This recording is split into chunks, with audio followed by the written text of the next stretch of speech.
My voice is audible. Online Yes, student. yes, Okay. yes, ma'am.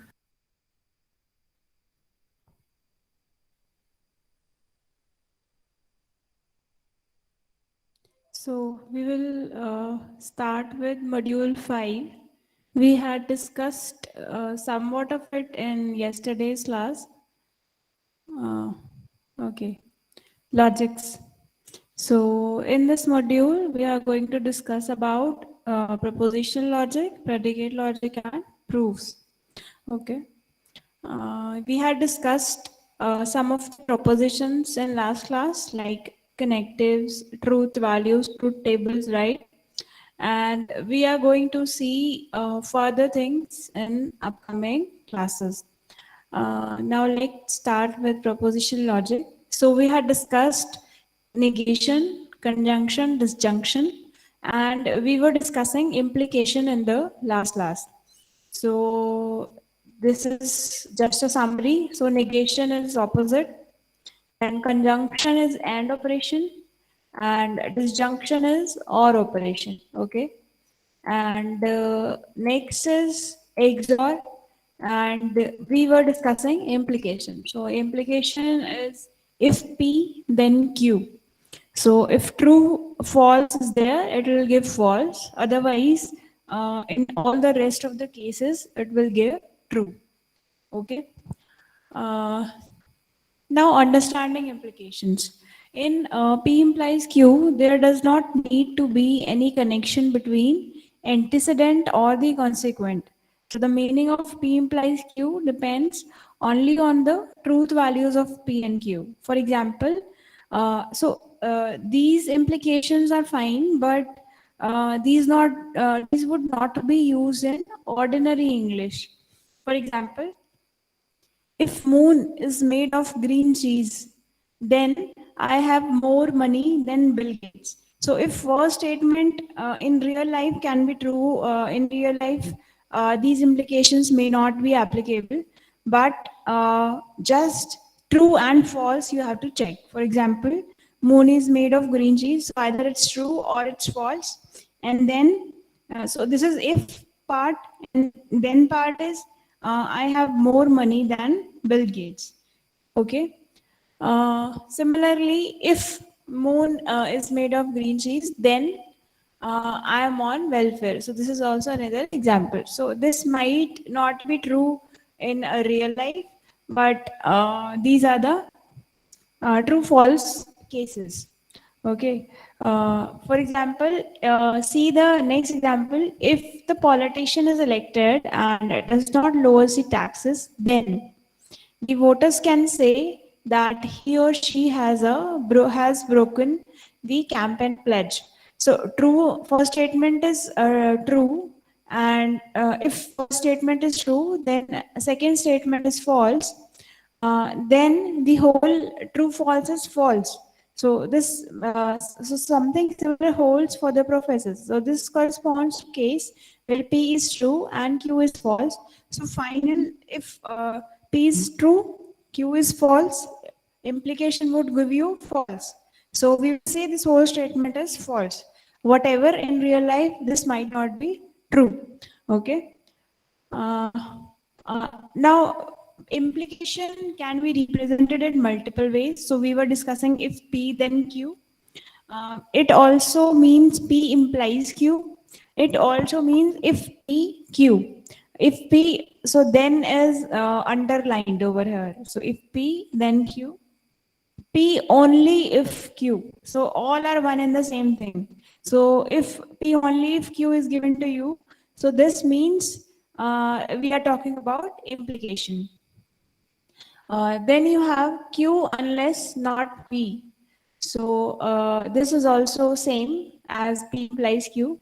Q when P, Q if P, Q whenever P, Q follows from P, all are same. Now, P is a sufficient condition for Q and Q is necessary for P. So, P is sufficient means P is superset, maximum. So, P is sufficient for Q. Nothing more is required, and Q is necessary for P. So, minimum at least Q is required for P. So for P to be true, Q is required to be there. So Q is a necessary condition for P. Uh, okay, so these are all the ways of representing implication. So up till now, things are clear.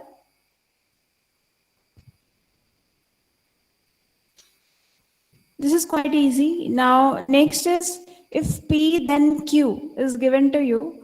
Now, if you want to find out the converse of this statement, so converse of P implies Q is Q implies P.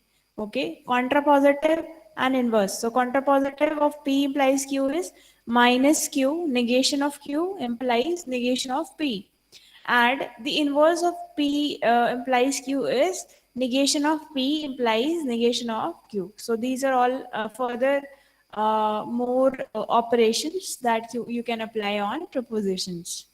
Okay. Now another example. So find the converse, inverse, and contrapositive. So you have to find converse, inverse, and contrapositive of statement is given if. Okay. I'll write it down.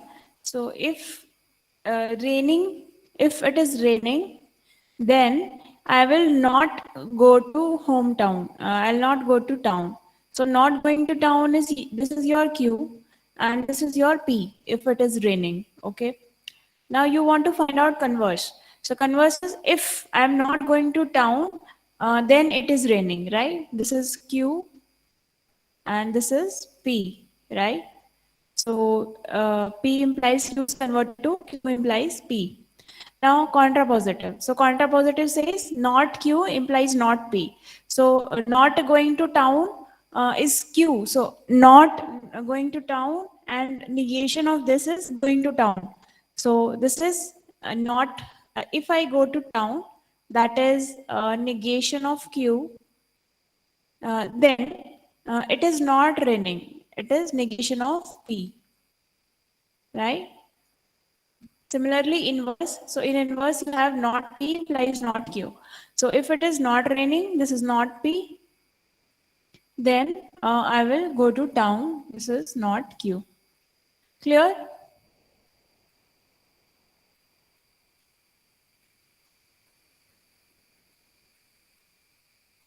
Simple?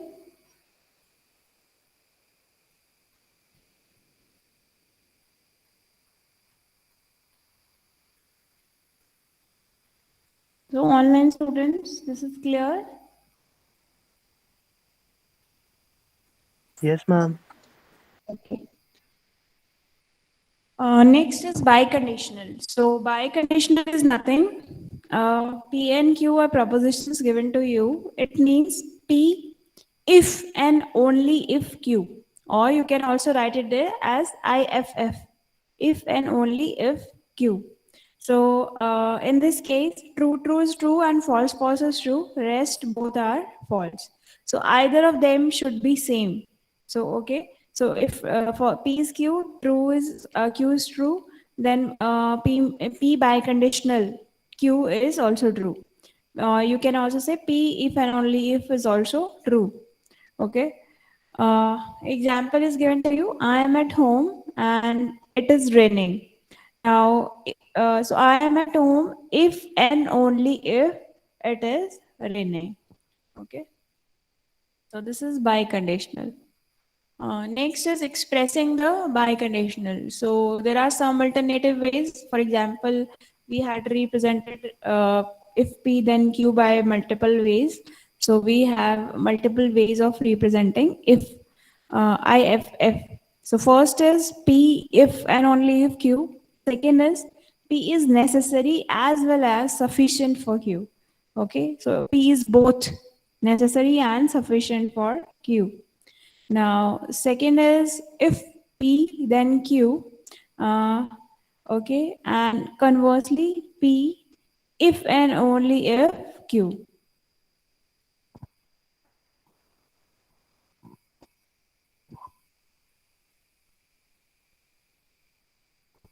Now you have to tell me Write these prepositions using P and Q and logical connectives.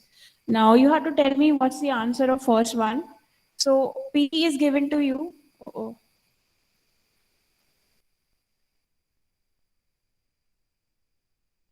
okay. So P is given to you as it is below freezing and Q is given to you as it is snowing. So first, what would be the preposition? P and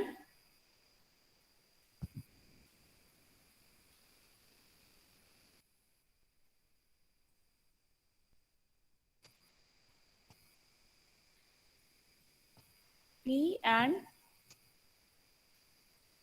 Q, right?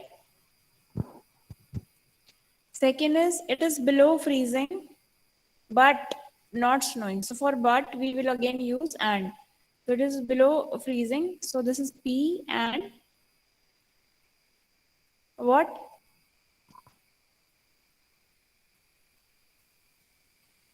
Not Q, right?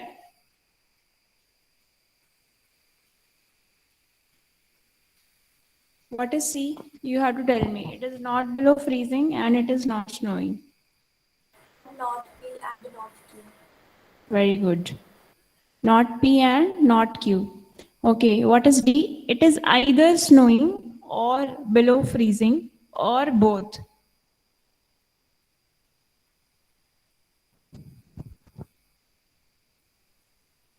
Not P or Q. P or Q. Very good. Next is if it is below freezing, it is also snowing. If then. So if it is below freezing, it is also snowing.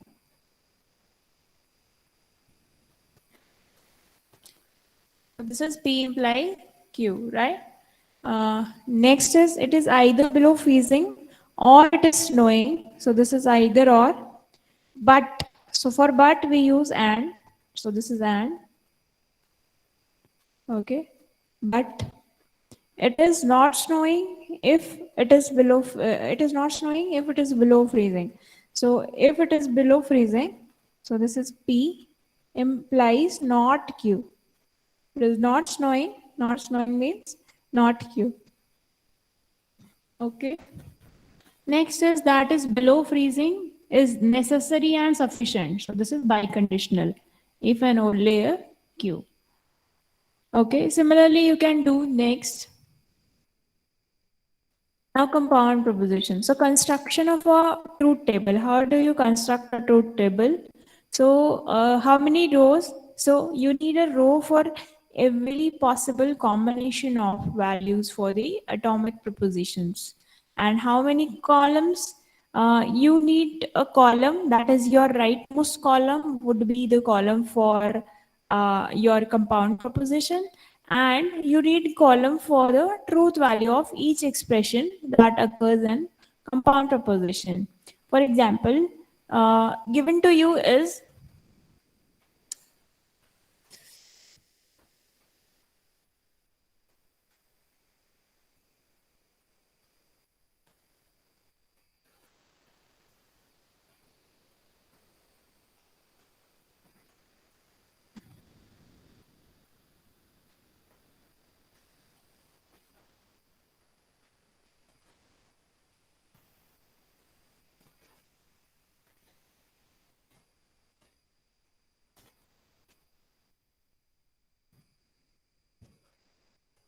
okay, so this was the example. Okay, P or Q implies not R. So P or Q. So all possible combinations of P, Q and R. First of all, you have to write this P, Q and R. All possible combination. True, true, true, true, true, false, true, false, true, true, false, false, and so on. So all possible combinations you have written. Now you will solve. First, you will solve negation always because it is having highest priority. Okay. So first you will do not R. So not R is you will apply negation to R, and this is false, true, opposite of R. Okay. Then you will solve P or Q because this is having second most higher priority after negation. So you will solve P or Q. So P or Q, So this is true, true, false. So true, false is also false. So only false is over here. False, false. So this is false, false. Rest all are true. Now you will do whatever is the implication. So you have solved right hand side, you have solved left hand side. So this implies this. So wherever true false is there, you will get false. Otherwise, you will get true, right? So true false you have to check. So this is true and this is false. This is false. This is true. This is true and false. False. Then true. True and false implies false. Rest all are true. So whenever you find true and false, you will get false and implication. Okay.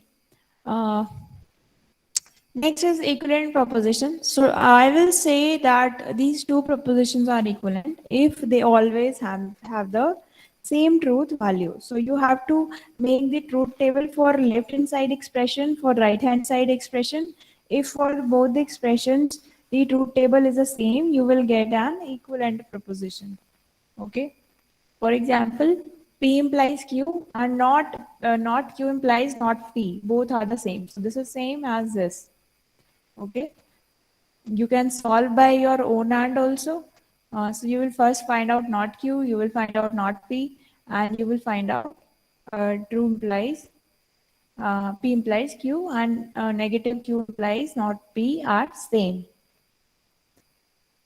Now, using a truth table to show that these two propositions are not equivalent. Show using truth table that neither the converse nor the inverse of an implication are equivalent to the implication.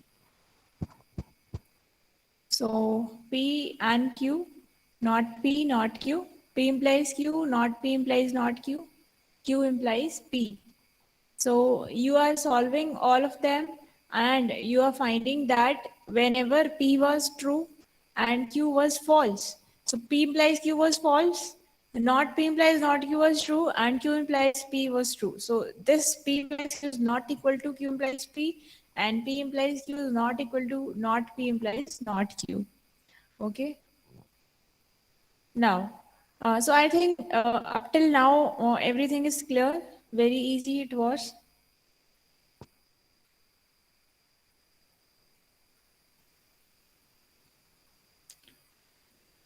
Okay, so we'll start with how many rows are there in the truth table with n propositional variables. So 2 to the power n, right? So if you have p and q, you will get four possible combinations of true and false. If you have p, q, and r, you will get 2 to the power 3. That is eight possible combinations of true and false, right? So this means that if you have n propositional variables, we can construct 2 to the power n distinct propositions, right? Now precedence, as I was discussing. So if you are given this very complex expression, first you will solve this negation. So you will solve this not r, then you will solve and, then you will solve or, then you will solve implies, and in the last you will solve bidirectional. For example, this question is given to you in exam. You will not be told like you have to solve this first or this first, whichever is first. So you will not be told. So this is equivalent to P or Q implies not R, because you have to first solve not, then you have to solve P or Q, and then whatever your result is, you have to find out for implies. Okay. Similarly, suppose you want to first of all calculate Q implies not R, so you have to put brackets over here. So in question, if brackets are mentioned, then you will solve this first. Otherwise, you will solve this first if brackets are not given. So you will solve negative R, then you will solve this, and then you will solve the whole expression. Okay, so that's all for today. In next class, we'll start with applications of propositional logic and propositional equivalences. So tomorrow's lecture, I think on Thursday, would consist of this. Okay. So any doubts in today's lecture?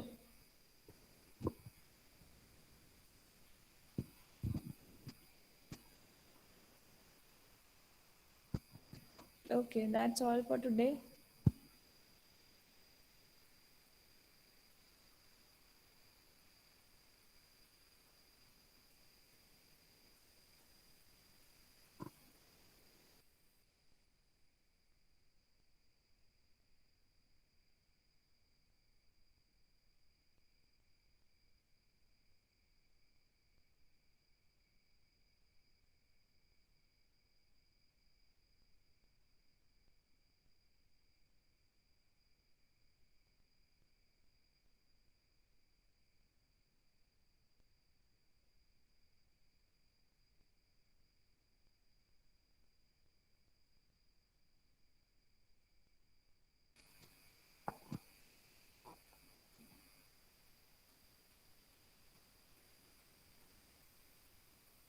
I will call out roll numbers for attendance.